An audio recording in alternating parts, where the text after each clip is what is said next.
Kowe ngapa nggawa drei? Lho. Drei jengkulmu mlocot kowe ora? Iki pusaka Kyai Cundha Manik. Sirmu arep nggo ngapa? Tak nggo mateni karo kowe. Nyo, aku wis wani tumindak kaya ngene iki wis wani mati penemban. Aku wis wani mati. Tur saiki aku tak takon karo sampean. Sampean nggawa Cundha Manik iki apa mesti iso mateni Bagong? Ha. Mesti iso. Urung karuan. Bagong ki wit urip ki urip wis tak pasrahke karo sing gawe urip. Mergo kula ngerti urip ki tanpa pawitan. Wong dagang tuna andum bathi. Yen bathi-bathine sapa sing didum, yen tuna sing dibakul apa. Wong urip ki ora njaluk, ora utang, ora ngemis. Ming saderma diparingi karo sing gawe urip, ya urip ngono tok wae. Kala mangsa dijaluk karo sing gawe urip, pasrah, digedhongono, dikuncenono. Wong urip arep menyang endi parane. Tur upama Bagong ki kalah karo Cundha Manik dipateni nganggo Cundha Manik, ora masalah. Ora masalah. Wong urip ki mung kari antri modare kok dadak digawe angel. Mung kari antri sampeyan nomor pira, kula nomor pira, dhisik kowe apa dhisik aku, mung ngono tok wae. Ora usah dadak aneh-aneh. Tur saiki kula tak takon, apa mesti Cundha Manik kuwi pusaka ampuh terus iso nggo mateni karo wong? Apa mesti? Urung karuan no. Lho. Sorry nek aku ora basa karo kowe.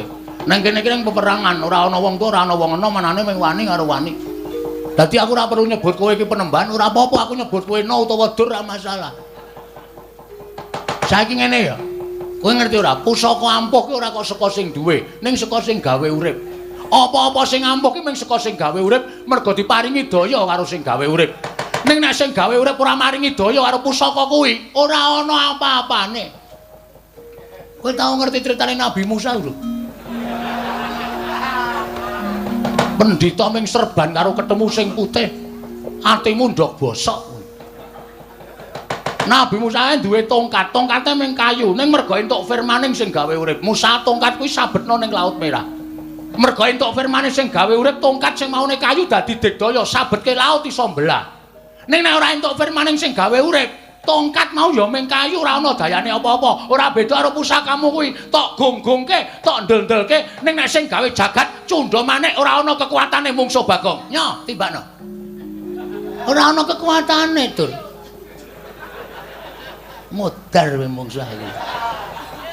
Arep nang Ngastina wis dadi guru, arep nang Ngastina wis dadi pendhita, nek mungsuh aku kowe kentekan akal. Nyo, timbakno. Nek nganti tiba ning dadane Bagong, aku ora mati ming metu gethihe mergo tatu, aku isih iso glawat, tak tuthuk irahmu nganti moncrot-moncrot. Al-Fatihah kunjuk Kiseno Nugroho.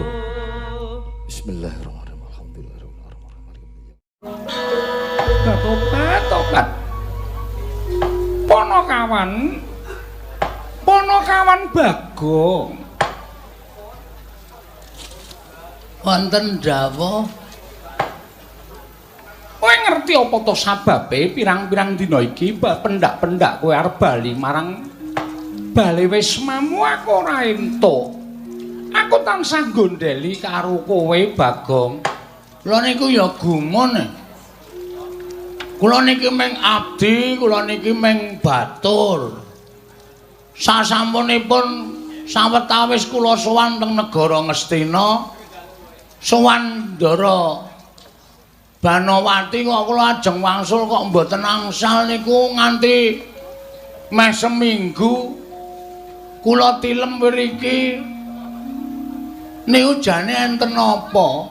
Tobat Bagong kowe tak kandhani ya. Nggih. Sasuwene kowe nang kene kok atiku ki krasa seneng. Atiku ki rasa bungah. Aku kuwi jejering prameswari ora nate diwarengake metu saka kraton. Mung nyawang pepasrening Taman Saris, pendak dina rak ya suwe-suwe rak ya wis jeleh to nyawang tetanduran sarta indahing Taman Sari. Mula janjane aku kepengin srawung karo para wanita-wanita sak negara Ngastina. Ning kok ora iso mergo aku kuwi dadi prameswari. Bareng kowe sawetara nang kene kowe kuwi tansah nyambut gawe tetembangan. Suka-suka parisuka lah kok atiku saya suwe saya seneng, atiku saya suwe saya bungah Bagong. Terus maksude kula mboten entuk bali, mbok kowe manggon nang kene. Tesih wonten kamar napa? Tegese sing mboten dingge. Mburi kae lho, gudang kae. Kena tok nggo turu. Wah, ya ora wangun. Kula nang teng mriki niku nggih. Lah wong biasane kowe iki ya turu ning patengganku. Ning ora jejer. Sampeyan teng dhuwur kula teng ngisor. Teng ngisor amben. Pendak-pendak kula ken nembang sampean ming jawil tangan kula nembang. Terus kula nembang nggih ta? Iya. Lah kula purun teng mriki ning ya naiklah derajate. Naik piye? Naik ki apa? Munggah derajate aja mung dadi Bagong. Ning piye ta apa ya abdi? Ya kowe tak dadekke abdi. Kok kayane kurang wangun nek. Niku dereng munggah derajate merga kula teng Amarka nggih ming wujuding abdi. Teng mriki kok ming abdi. Mbok dunggahke derajate napa ta napa? Tobat kowe iki wonge nyenengake Bagong piye? Yen ndelok praupanmu ngono ya lecek. Nanging yen disawang pancen nyenengake. Nggih, manjen kula niku wong sing gawe senenge wong kok. Ora tau gawe kuciwane atine wong. Iya pancen mengkono. Ora apa-apa gawean sing mapan ana ning negara Ngastina yen tok tandangi mesti cepet rampung. Nggih, pancen kula niku nek karo gawean niku ditak dhisikke perkara seneng-seneng suka-suka parisuka Gojek niku keri. Ning gawean rampung sik. Iya pancen bener. Heeh, anu nggih. Iya Bagong. Nyatane gawean kabeh ya rampung. Jrambah Taman Sari ya resik, pendak-pendak esuk tok pel, sore ya tok pel. Nggih, kula niku nek ora nyambut gawe awak kula jimpe. Awak kula kesel. Terus niki kersane pripun? Kowe rasah bali. Nun, Kowe rasah bali. lah terus anak bojo kula Ya wis mengko dikirimi pangan sarta dana prabaya saka kene ora usah wedi. mengke nek kula ditakoke bojo kula, Ya wis sakarepmu mengko le wangsulan sakarepmu. ngaten mawon pripun nek upami bojo kula tak pegate. Terus kula tak teng mriki. Lah nek kowe nang kene terus bojomu sapa? Ah upama lho. Meng upama kanang ya. Sing jeneng wong ora ya sok neter ketrimane urip ing atase sak Bagong. Niku nek duwe kepinginan ra ya tak omongake ning upama lho.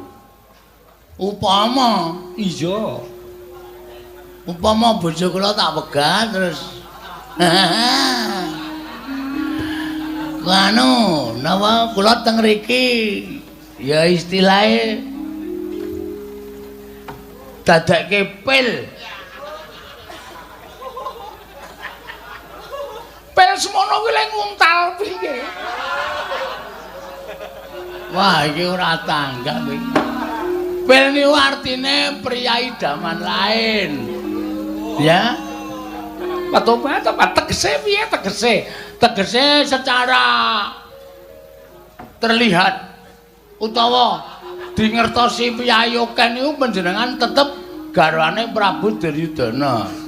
Ning di sisi lain panjenengan niku isin lah. Ora usah isin kowe matura ora usah isin. Lah kula niku ya nyawang karo kanan kula sing bentuke kaya ngene iki kok duwe kekarepan sing kaya ngono ra ya padha karo cecak nguntal cagak cebol gayu wulan puto ngitung lintang tangan kelakone cepak wurunge to. Ning ora apa-apa yen Gusti ngudaneni sapa ngerti lho. Kowe ra ya ora ngerti atiku to. Kowe ya ora ngerti rasaku. Apa to sebabe aku mengking kowe bali ning bale wismamu kuwi janjane apa? Kowe ra ya ora ngerti. Iki guyon apa serius iki? Niki tenan lho niki. Iya, kowe engko tak blakani ning kowe bloko sik. Aduh. Ki nek kelakon gleleng tenan aku. Nek ratu kupil kita. Nganu. Priwon nggih? Kok sik aja guyu sik iki.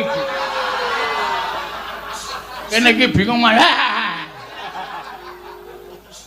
Golek kata-kata secara terlihat masyarakat panjenengan garwane Prabu Duryudana. Ning napa nggih? Kula niki bojo sing didelikke lah ngono wae. Ngono. Bojo sing didelikke. Anu, napa jenenge?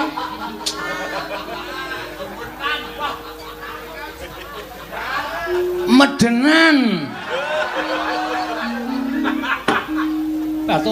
Tobat. Dadi yen ngono kowe iki ngarepake supaya aku gelem karo kowe napa piye? Mbok menawa Upama aku gelem piye? wah, gojek. Sembrono iki. Ora, upama aku ora ngendika karo kowe upama aku iki gelem piye? Ning aja nganti kawanguran dening Sinuwun Prabu Ngastina. Kowe nang kene tetep karo aku ning pendak-pendak ana nayaka tekan kene kowe tak delikke. Oke, ora masalah. Oke, ning sampean lahir batin Ketupat kowe tak kandhani ya Bagong ning aja kaget. Kowe tak kandhani nggonku menging kowe bali ning Bale Wismamu ki janjane jebul nuwun sewu ya Bagong, wong tresna ki ora kok perkara bagus. Wong tresna ki ora kok perkara sugih. Ning wong gawe seneng atiku ki ya iso nukulake rasa tresna. Contone kowe. Kowe nang kene iki gawe seneng atiku, kowe gawe bungah rasaku, jebul suwe-suwe ketukulan rasa tresna karo kowe, Bagong. Sik. Ngapa? Pet-petan aku. Kok pet-petan sebabe? Niki kula metung tenan apa mboten mengendika sampean kok rasane kaya ngimpi. Ora, iki tenan. Yakin? Iya, tenan. Ah, iki. Berarti mengke lesare kula pun mboten teng isor ramben. Ora, jejer aku. Nang, Iya. ucul klambi entuk. Entuk. Sakarepmu. Nek ngoten kula lungguh dhuwur nggih. Iya, ora apa-apa lungguhan dhuwur. Petruk karo gareng arep tak SMS. Kowe saiki nek nyebut aku Ndara, Truk. Petruk mbalas SMS Ndara dengkulmu atus kuwi. Ngayal aku wis dadi piyayi luhur ning negara Ngastina. Ning apike kowe iku ya aja nganggo sandangan kaya ngono, Bagong. Kowe iki trainingmu kuwi lho. Aku tak takon pirang dina kowe ora ganti? Nggih pun suwe. Kowe iki ora krasa apa piye? Training nggon boko nganti tipis. Nganti ketok jeroane kaya ngono. Menggurung kula suwek niki. Kalang ya bendina sok nggo nglesot. Rene melu aku. Nggih. Rene tak dandani Ngangge sandangane anakku Lesmana Mandrakumara. napa sirahe cukup? Sirahe sirahmu longono. Dongotina iya. Sirah kok kon ngelongi ora. Mengko dicukup-cukupke. Kene. Wah, iki arep gleleng aku. Kene. Iki patenggan. Papan dinggo nyimpen sandangane Lesmana. Oh nggih. Sampeyan teng jaba. Aku nang jaba wae. Mbok melu mlebu. Emoh. Ya lawange dibuka kula tak salin. Ora ditutup. Konjur lucu-lucu sak penake dhewe ora. Wis, nah gene wangun. Kene. Tobat yo. Bareng disandangi ora mantra-mantra abdi. Balung kirek.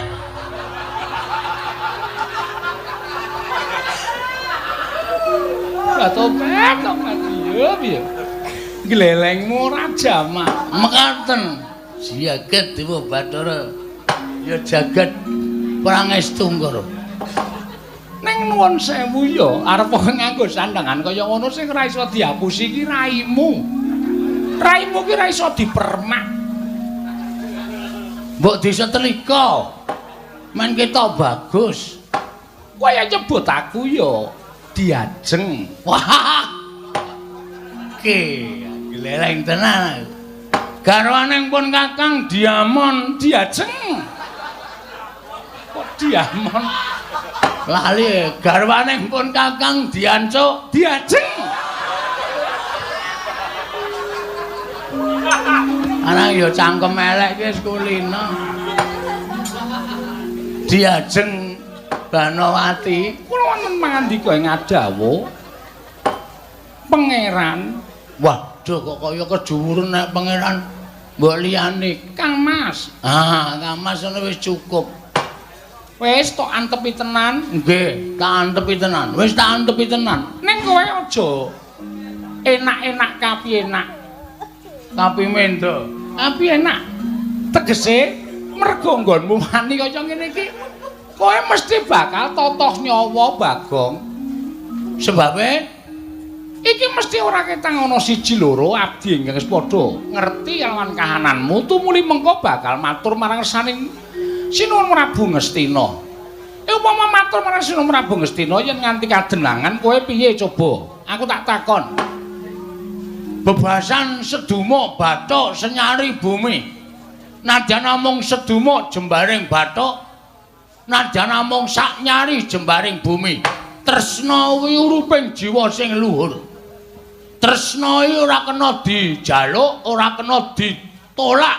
Tresna kuwi paringane sing gawe urip, tresna kuwi paringane sing kuwasa. Mula tresna kuwi pantes dilabuhi pati. Tobat, aku seneng krungu omonganmu sing kaya ngono kuwi. Waton sampeyan utawa Diajeng Banowati tetep tresna karo pun Kakang, aku tetep mbelani pati. Sapa sing arep ngridu nggonku mangun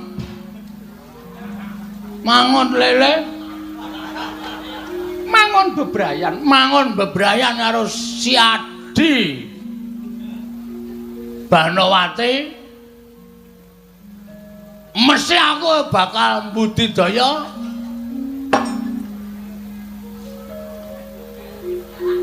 menolak. Tobat, satriya kok ora iso basa Jawa. Satriya blesteran. Satriya saka Betawi. Sapa wae sing arep ngganggu gawe karo Diajeng Banowati. Iya, tobat. Ngaturake panuwun ya Raden, dene sampeyan wis bisa njaga katresnan iki.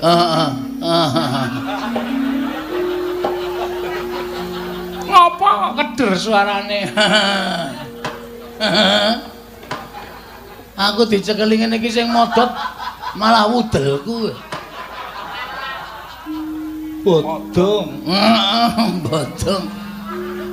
Nek ngaten monggo mancing wonten ing telenging Taman Sari. Ayo tak derekake. Engko nang kono nganu ya dulang-dulangan. Inggih. Ning sampun kula mboten mong dulang sampeyan nuwun sewu Ngastina wis kentekan sendok sak lusin. Angger didulang katut sak sendoke, angger didulang katut sak sendoke. Arang cangkeme amba. Sone nek dulang aku nganggo sekop. Dadi men sigar cangkeme. Mboten ngaten lho senengane ning panjenenganipun ngendikanipun gawe seneng gawe bombong. Aku tak dhisik. Ya. Mengko nusul. Tobat.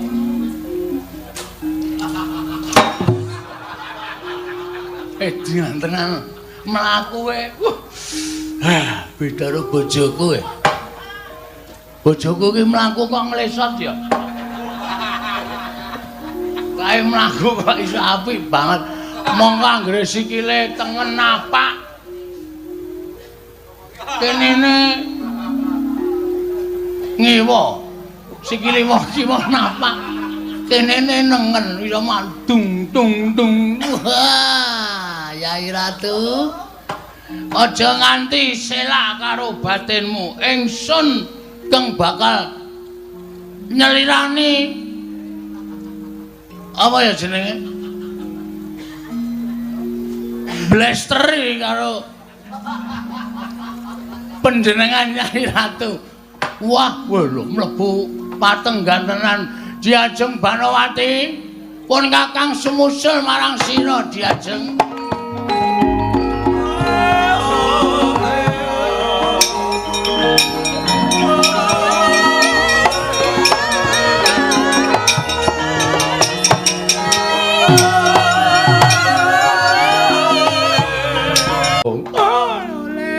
Kentos walu gembol manyar-manyar juk ning Dungkul Wana dadi alas-alas dadi wana. Dewante pripun Kakang Mlemban? Nyata sing dadi ature abdi mangsaning anak Prabu Duryudana menika wonten piyantun jaler ingkang aling-aling. Pasuryanipun inggih menika pun Gusti Ayu Dewi Banowati. Nuwun sewu Bapak Mlemban. Katuran karaharjan rawuhipun. Oh inggih wilujeng niring sambikala. Paman Patih Haryo Sengkuni katuran karaharjan inggih wilujeng.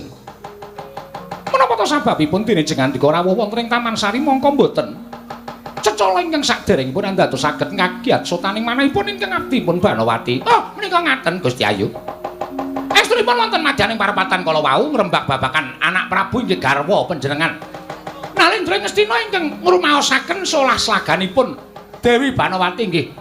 Panjenenganipun Prameswari Ngastina menika benten ngaladat ingkang sampun andatosaken bingung raos ing manahipun penggalipun anak Prabu Ngastina tumunten babak angaleoni jujul lan usri wonten sowanipun emban ingkang ngandika aku utawa matur bilih Taman Sari Negari Ngastina menika wonten satunggiling priya ingkang kasingitaken dening Gusti Ayu Dewi Banowati. Kula nuwun pangapunten menapa saestu leres aturipun emban menika kala wau.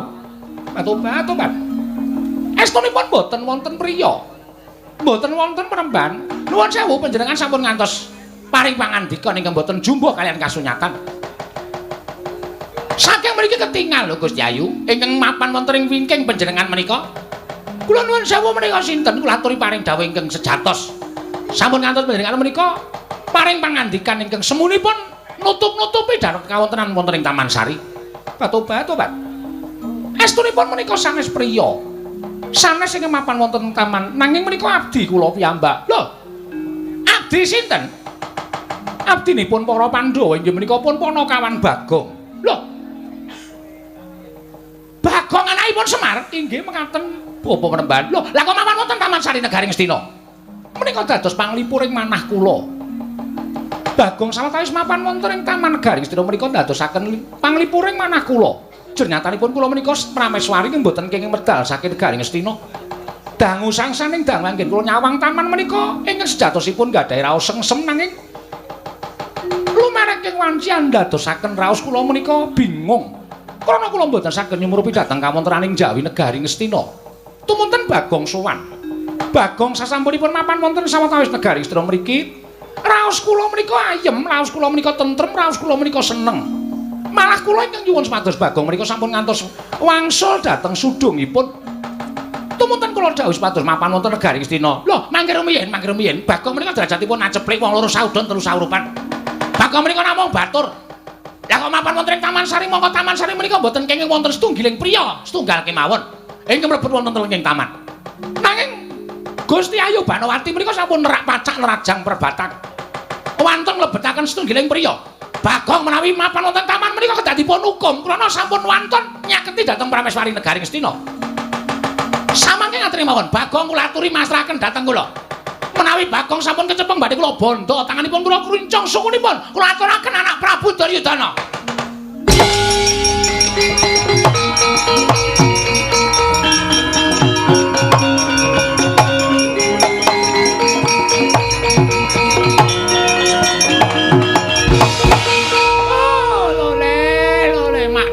Aku tak kira nek Setyaki.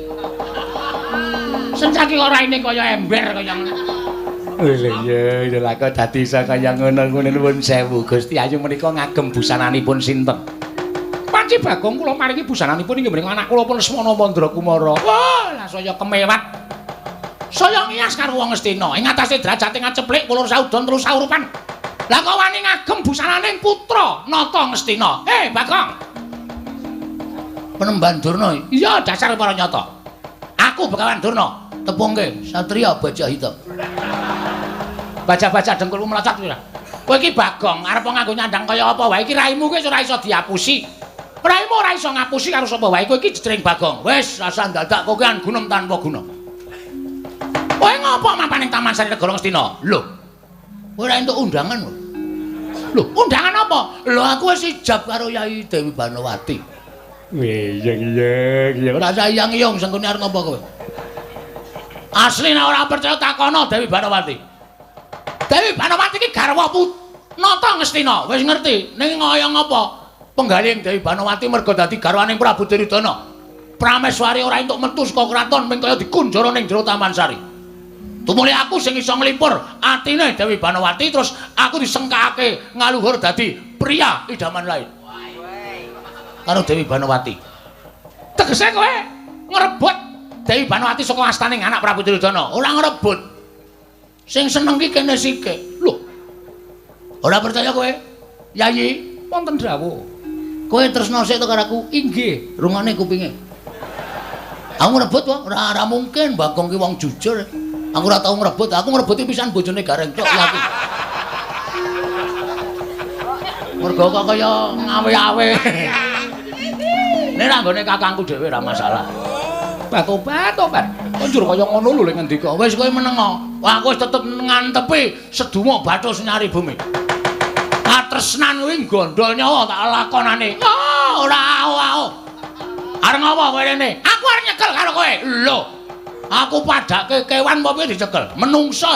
Nek pancen kowe iso ngalahke Bagong, kowe kena bondo tanganku ngrincung sikile Panakawan. Metu tandangi legane ati urusane.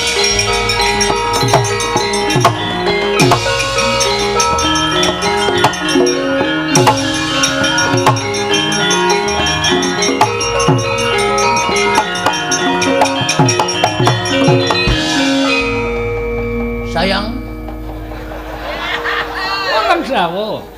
aku pamit perang ya, Dik. Inggih. Dongakno wae. Pokoke kowe aja kendhan gone ndedonga ngersane Gusti muga-muga Aak menang. Inggih. Engko nang nganti Aak menang pokoke kowe tak goleke. Tobat kan ngendikane kok sak penake dhewe. Wis aku mangkat ya. Inggih, ngestaken dawuh. Cium tangan. Inggih. Oh iya. Inggih. Kula aturi tindak monggo, sembah kula ngendherekaken. Sun. Menapa? Ngono. Tobat ora kena.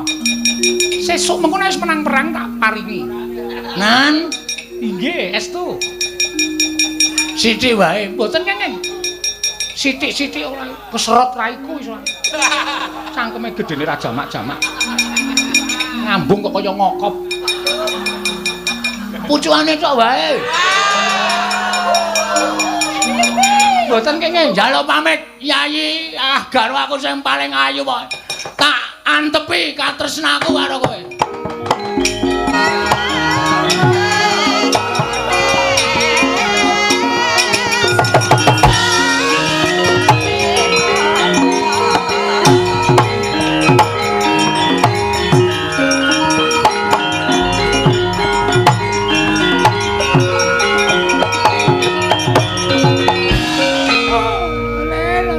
Ketemu ngakal to, Di?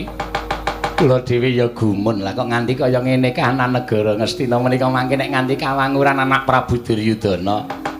Apa rasa ya lingsem ing atase ana priya sing mani wantun ngewat dateng Dewi Banowati kemawon kok ming Bagong niki lho. Pancen wong ora nganggo akal. Wong ora nganggo nalar. Nakale wis kebangetan Bagong ki wani bedang lawan putri Ngastina. Dewate. Pripun? Kurawa diketapke. Bagong dicekel. Luwe-luwe pancen Bagong ora gelem dicekel sarana alus dikasari. Nek dikasari ora kena, pateni babar pisan. Tak kira ora bakal ana apa-apane untuk Bagong dipateni. Yen upama Pandhawa mengko ora trima diblabari lelakoning Bagong, Pandhawa mesti iso nampa kahanan iki. Oh nggih, ngestaken dawuh Kurawa kula ketapi Kakang Mremban.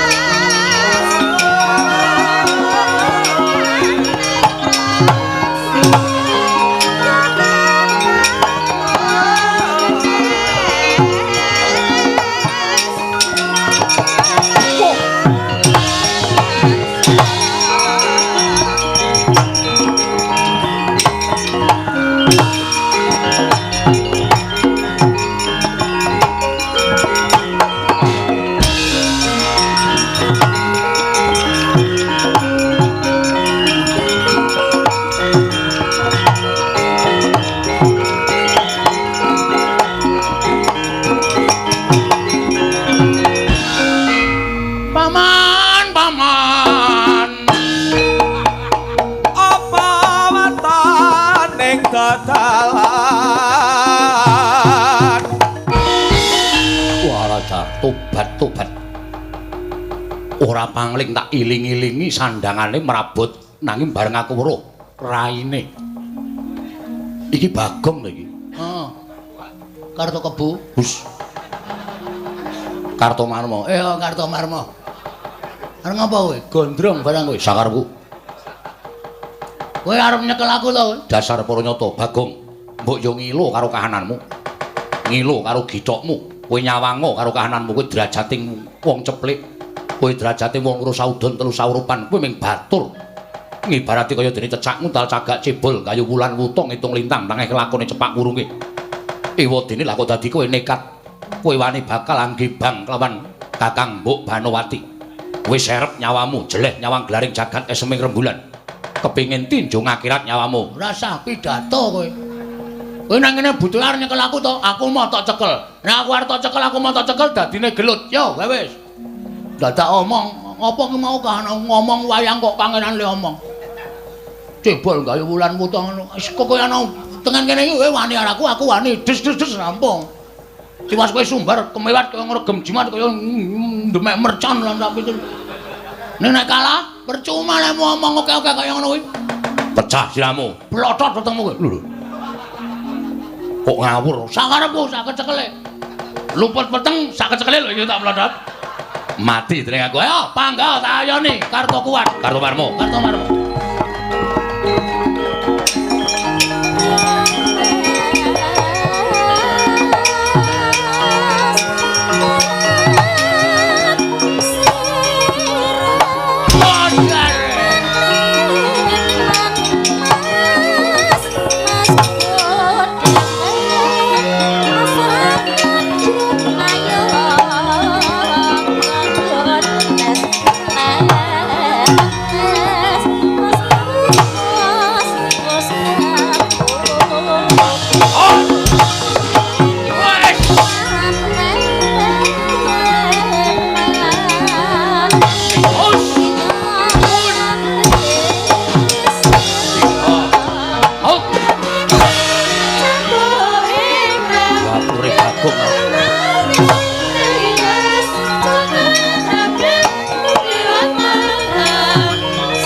Isin kula. Isin piye? Ngatasipun kula menika Pangeran Pati. Kadang nata ming diajar kali Bagong. Monggo nyandang cara satriya. Raine elek ning digdaya. Perange kok ya iso trampil. Bagong ki panakawane Janaka. Mula nek perang trampil ki mesti tiru Janaka. Kula menika gumun. Kula menika latihan saben dina kok ora iso ngalahke Bagong. Lah kowe latihan keroncong. Wong perang kok malah latihan keroncong. Amuk Suramarata Jamarata imbang yen padha. Ayo. Iki Angling Darma. Saya edan. Ayo sengkune yon majune. Aja Kurawa sing cilik-cilik, sing gedhe sisan. Aku rugi nek mung musuh Kartomarma, Kartodendra, Kartipeya, Kartonyaur. Kartonyaur, Pak. Mbangane kedendra. Ayo kene kerubutan legane atiku ora bakal tinggal loncat.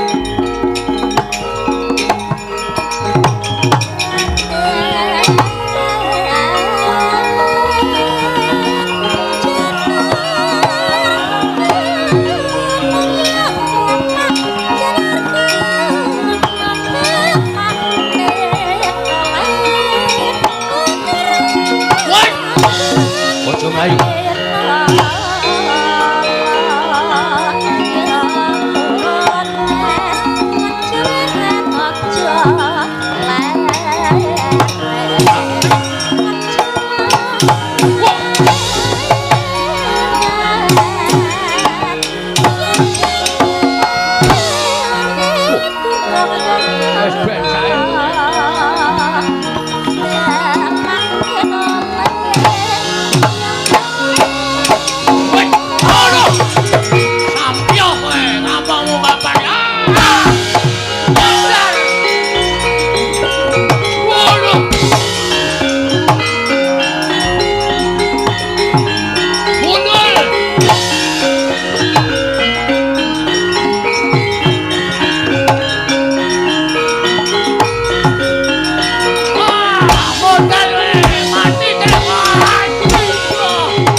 Mundur.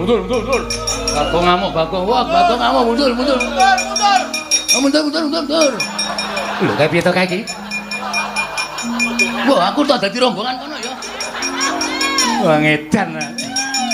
Kandhane do geger kok melu ngrombong kono. Wong bar ngajar wong kok njur ngrombong sing diajar. Piye? Gleleng ta aku? Ayo aja ming Kartomarma karo sing cilik-cilikan. Sapa sing gedhe dhewe jenenge? Dursasana. Nah, Dursasana kan tekan kene. Remuke raine. Aduh. Sumbarmu kok kaya ya tak tunggu. Aku nek kesuwen leren males lho ni. Kudu cek-cek lho. Aku nek leren kono wis wegah perang, oh tenan aku wis meng tengok-tengok ora udut. Nek dadan angel.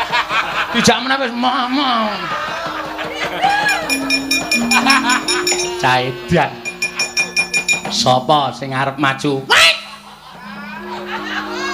Watak. Citraksi. Ki, Man. Kene, rene. Kok Kurawa. Bubar sar-saran tetetan kok iso dikukup. Niku jajan-jane enten apa? Nyekel maling Ngastina. Lho, maling. Heeh. Sing dimaling Mbak Yumu. Wedan. Sapa, Man? Gusti Ayu Banowati Prameswari Ngastina. Wah, jelek urip. Jelek nyawang gelaring jagat seming rembulan. Wani nyolong kakak tua. Kakang Mbok. Kakang Mbok Ayu Banowati. Cekelen kowe iso nyekel gedhe kanjane. Kukulatus banget. Ciare dewan.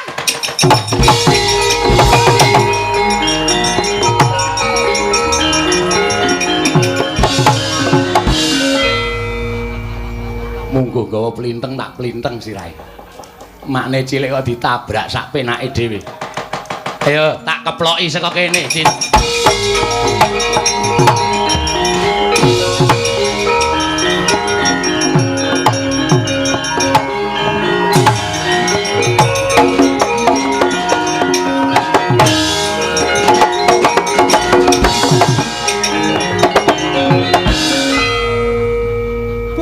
Bajigur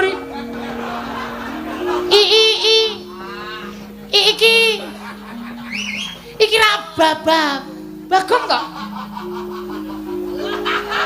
Pancen keparanya to. Iki ra Citra Menggala. Citraksi. Ayo, kowe arep nyekel aku. Nek ngerti kowe malinge, aku ora melu-melu. Soale aku nek karo kowe iki mbok modar nek wani. Ngopo kok cenenangan tekan kene? Tak kira nek dudu kowe kok malinge. Malinge aku. Aku wis rabi karo Dewi Banowati. Wasmi. Mosok Asli ra ngapusi. Kowe rabi karo Kakang Mbok Ayu baba. Bajindul anu Baba Banowati. Heeh. Piye? Arep ngopo? Arep nyekel aku? Ora. Nek ora ngopo nang kene? Nek kowe niat tenan ya wis ora dadi masalah.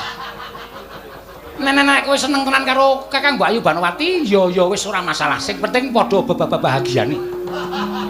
Kakang Mbok Ayu Banowati ya bahagia, kowe ya bahagia. Tak dongake sakinah mawaddah warahmah. Muga-muga tekan kaken nini lara mata. Ninen. Ana, nek pancen kowe setuju karo aku, kowe aja nyekel karo aku. Penake aku tak bali wae, Bagong.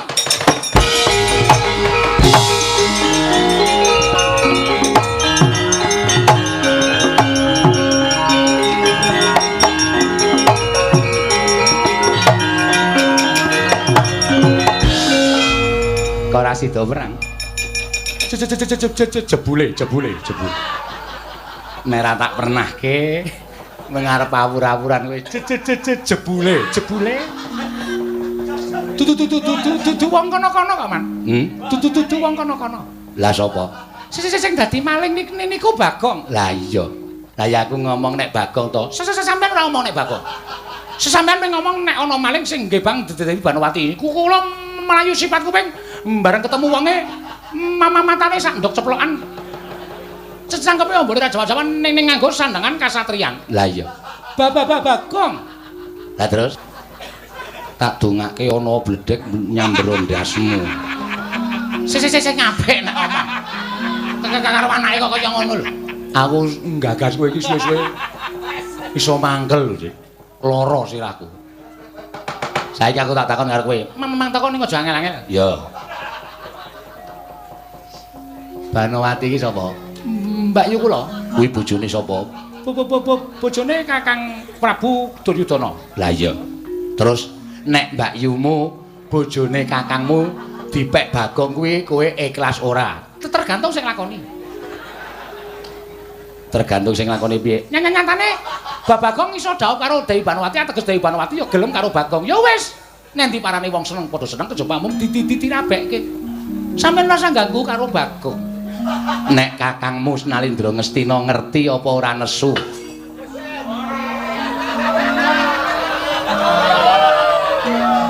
Sapa Cit? Tutur gati nyampar gelas. Gobek ra karo-karuan. Ha iya. Rumah saku Pun mantan tandangi kula mboten ajeng melu-melu. Pun monggo. Kula ora arep melu-melu. Dur, Nun. Nyekel maling lho. Ha mboten. Lho. Malinge Bagong. Pun kewirangan mboten sah maju. Kula pirang-pirange bubar mawut ora karu-karuan. Napa melih kula mengki malah kisinan man. Mbak Yumu digebang karo Bagong. Kajenge mboten apa-apa. Mengki padha-padha gelem nglakoni kok dadak dikisru. Pun kula tak teng mriki mawon. Ora mangkat. Mboten pun telat men 7:30. Kaya sekolah wae rumangsang. Kakang Premban Durna. Lole Bagong ora pasrah bongkoan tiban cundha maneh ora jeblok kowe ya muncul tentang Durna.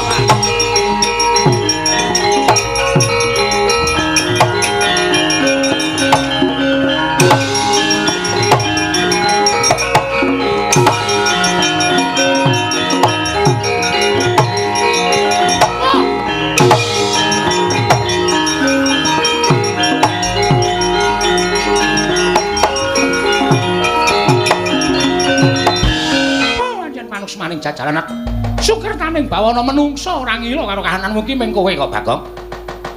Kowe dielekke ora kena cetha pakartimu kuwi luput, pakartimu kuwi kleru. Lah kok dadi kowe nungsang puyang gudel bingung. Ora gagas karo kelakuanmu ing kaya mengkono mau memirang sarta jejereng sastra wirang. Kowe pasuryaning nata Ngastina ora bakal ilang selawase urip. Kowe wani ngebang kelawan putri Ngastina. Kowe ngapa nggawa drai? Lho. Drai jengkulmu mlocot kowe ora? Iki pusaka Kyai Cundha Manik.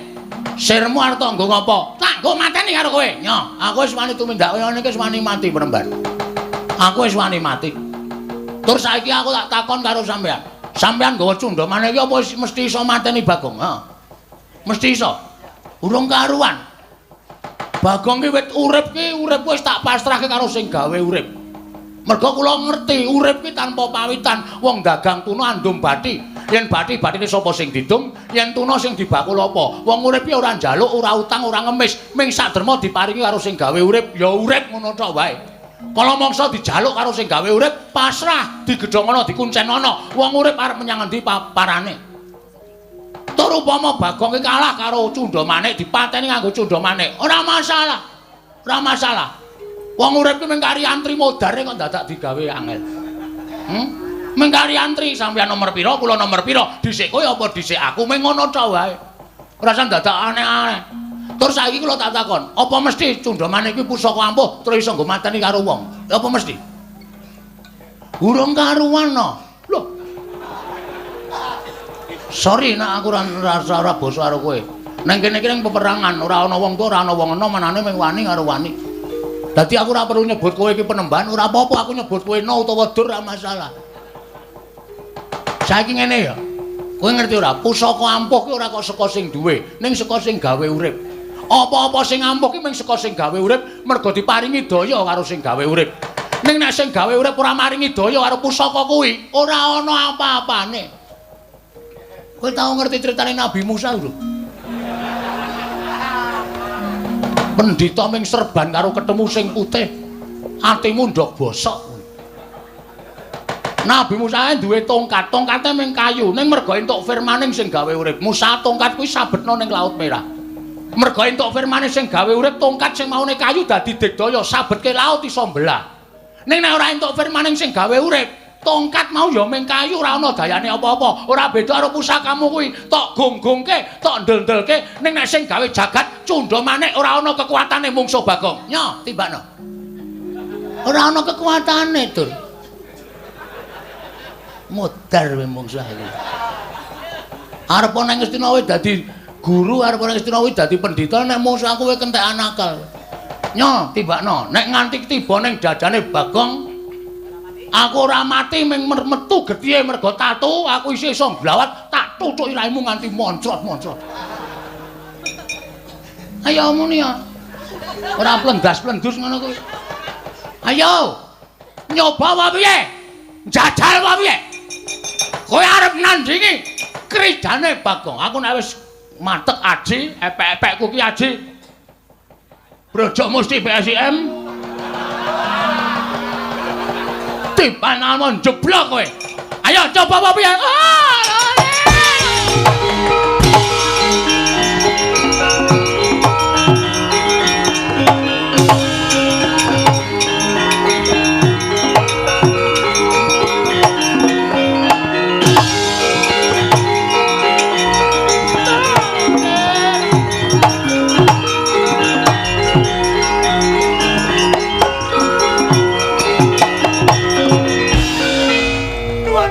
Ger. Kula ingkang sowan ger, nuwun mahapunten Bawan Banduna. Inggih.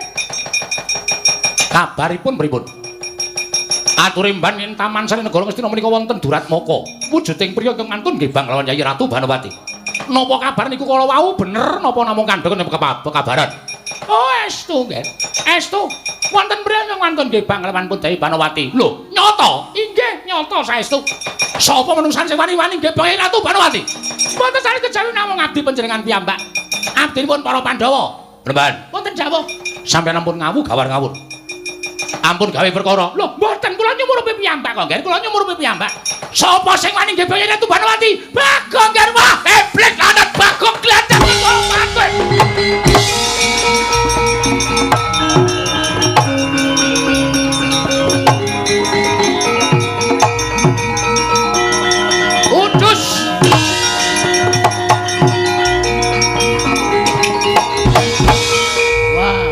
Sing nesu iki gawat tenan iki.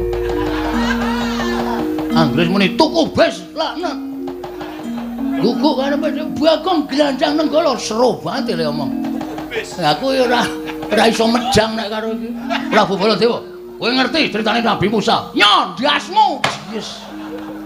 Modar iki. Ora iso dijawapiane iki. Nek ora ditandingi nganggo kekuataning Bagong. Nek pancen niatku iki diayomi karo sing gawe urip, nek pancen niatku iki pancen ya istilahe ya dinggo selingan lah ngono nek mesti aku iso diayomi karo sing gawe urip. Wis tak pasrahke patiku.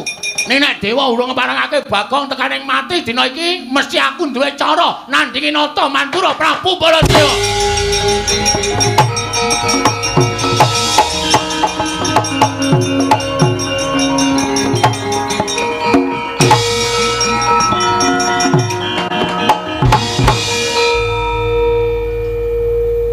Kok do cuwil ya? Nggone njukuk wayang ki sik apik, Nduk.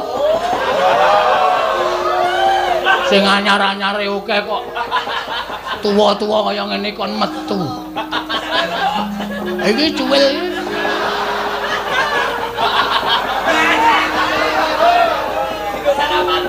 Ah, napa? Paling karepe iki wo masem. Tuwa. Tuwa kae saiki nek tuwa iki sing ngerti iki saiki meng anu jenenge iki kolektor wayang. Masyarakat umum ngertine wayang ya gebyar. Ngono, sok nek ngono kuwi. Ha iki mesake ngono nek pipril meneh. Malah cilaka aku. Hah, karep kapamu kapan kowe?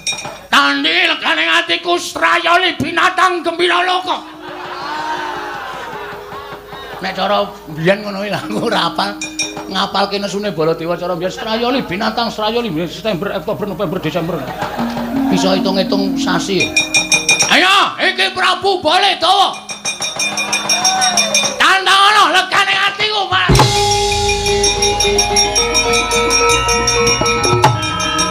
Loh. Wadah. Wah, keranjingan menungso ratatanan. Ana Baladewa iki. Iki kok ana Baladewa iki piye? Aku kok ngadep kaca gedhe-gedhe banget iki wujude Baladewa iki lho iki. Oi. Suwi-suwi. Ora jan dadak takon iki Baladewa. Wah, setan ratatanan. Menungso ratatanan iki suarane dudu Baladewa iki. Iki suarane dudu Baladewa. Iki pancen Baladewa lagi kena serak-serak basah. Aku Baladewa. Kowe sapa ae? Ae dengkulmu melocot iki. Iki Bagong iki. Ngawur. Ora tau ndelok wayang kowe ya. Iki ngene iki ya Baladewa kene kok Bagong. Mosok Bagong kok mosok kaya ngene melu gara-gara. Ora caturan. Lho ora caturan kok omong terus. Kowe gelem masrahke awakmu apa ora? Piye? Kowe gelem masrahke awakmu apa ora? Lho, aja ngawur Baladewa. Karemu piye? Sirmu piye kowe omong kaya ngono? Menungso ora tenan. Aku kagungan pusaka Kyai Nenggala, Kyai Alugala. Wak tamake jajamu jeblok mati dening aku. Ayo, tamakno. Ora sampe kok kene omong. Wis kaya bakul obat. Iki dileliti iso mari, dituliti iso mari, tambane iki 3 dina ora mari, ora garing mesti dadi mlinyah. Nah. Ngomong langsung tes-tes wae. Niate namake Nenggala ya tamakno, ora usah dadak nganggo praktek. Ayo tamakno. Wah, setan ratatan. Gawe wirang nata Mantura Prabu Baladewa. Kowe gawe isine nata Mantura Prabu Baladewa. Grethe Nenggala jeblok ketemu. Mati dah, muter dening aku barang kowe.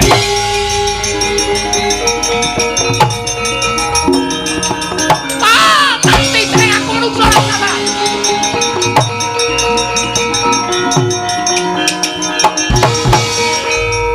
Tenanan Ibu Haji kira.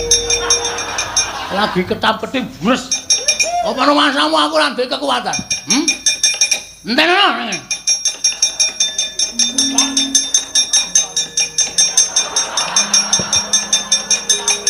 Kowe nggawa Nenggala iki Kyai Senso. Nenggala karo Senso menang endi? Legane ati kaya. Wah!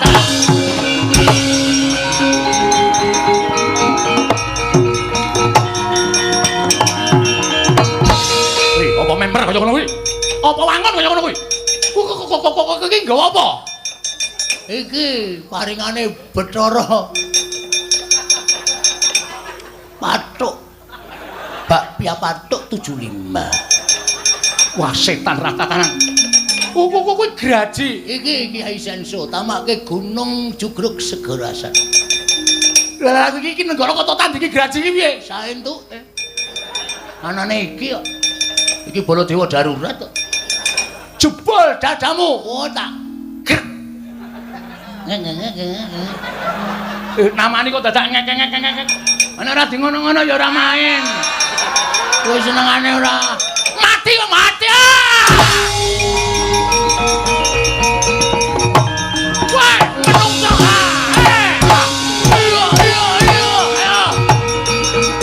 Wah, tak.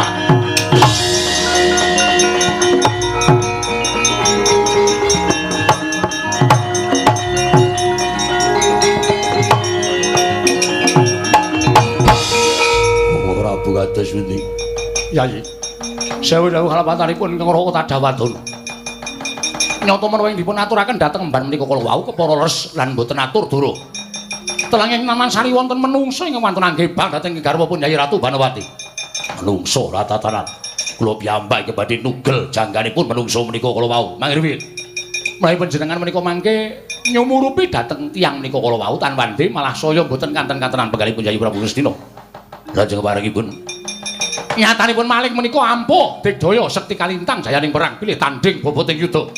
Kurawa bubar mawut nadan bawa penemban Durna mlajar kula piyambak dipun wirang-wirangaken dening malih menika kala wau. Aduh kok Prabu. Menapa iki kula badhe kecalan dhateng Yayi Ratu Banawati, Yayi Lenggah Sekeca. Menawi perlu mapan wonten salebeting kedaton. Nyengetaken saliranipun Yayi Prabu Duryudana sampun ngantos kawanguran dening malih menika. Oh Prabu badhe tindak dhateng pundi? Kula badhe nyuwun senjata pitulung kan kadang-kadang kula para Pandhawa Yayi.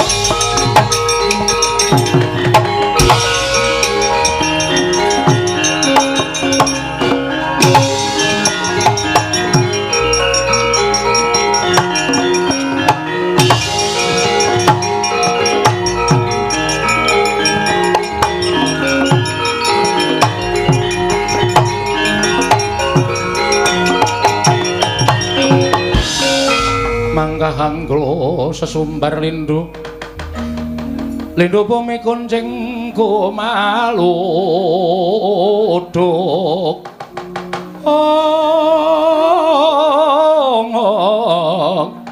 guntur ketup lumembak penyu kang kumambang Bubar mawut. Lakuning perjurit rantak-rantak kaya sela blekiti. Sela ning watu blekiti ratu ning semut kaya ratu ning semut kemblekan watu. Dalidir lunga saka kahanan negara Ngastina. Yayi Banawati pun kakang saya. Petekono diajeng garwaning pun kakang.